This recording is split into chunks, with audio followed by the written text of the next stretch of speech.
My initial discussions with Wes and the approach he wanted, to take it on the film is he wanted it to be really real, gritty, and not too stylized in the sense of making it too Hollywood in the sense of making everyone beautiful and pretty. He wasn't afraid of going there with the dirt. Like often when you do huge films like this, your dirt still has to be pretty, if that makes sense, and it's not gritty. And he was really enthusiastic with, me doing lots of tests of how dirty we take the cast. So it was great. He was really open to everything. So it was awesome.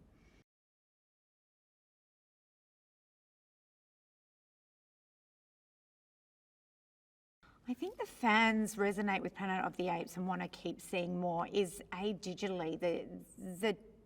The technology is astounding that Weta does. I mean, I knew it was a mocap film. I've done dots on faces before, never to this extent.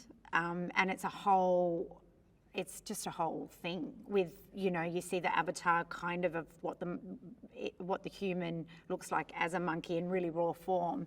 And of course I know all the concept art and pictures of what the characters will look like or close to when they finish.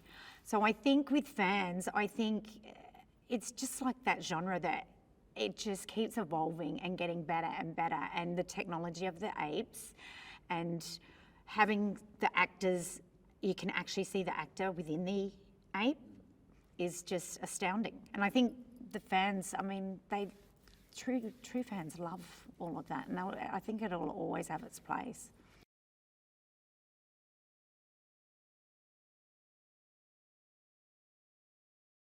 I would say the colour palette for this film is quite moody.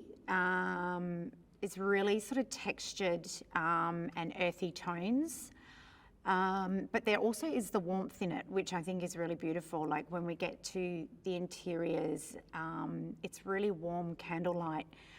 And so I think with costume and the same with, colouring with lips and things like that, we've had to adjust. Most days we adjust for what the lighting is. Like in studio, when we're in studio and it's an interior, it's quite warm and dark and it could be lit by a candle. So for example, like Bill's got a prosthetic on his left side of his face. Sometimes if they put it, depending on the scrim or the whatever they put, next to him lighting-wise, can definitely change the colour. So often we're always adjusting through once we see them on set.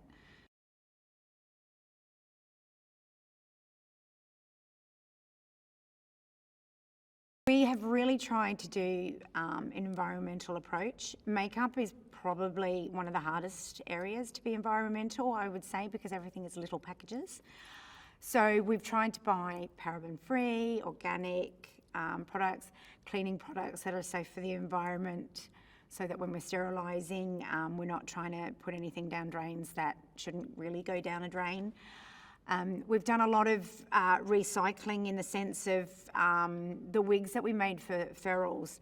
We used a lot of old sort of synthetic wigs, but we re-haired them all with, this is going to sound crazy, but to get the length of the wigs, we had to use wool or nylon, or if you think of like knitting thread, because we wanted some of the wigs to hit the ground, but then they were way too heavy if we made them out of hair. So we wanted them sort of to look a bit dreadlocked. So we literally went round to all the op shops, to all the recycle places to get all their offcuts of balls of wool that we've used and turned into all the, mainly most of the feral wigs, along with clay and mud and, all the other things, just so we got a really good different lot of textures. So that was pretty great, actually, to be able to recycle.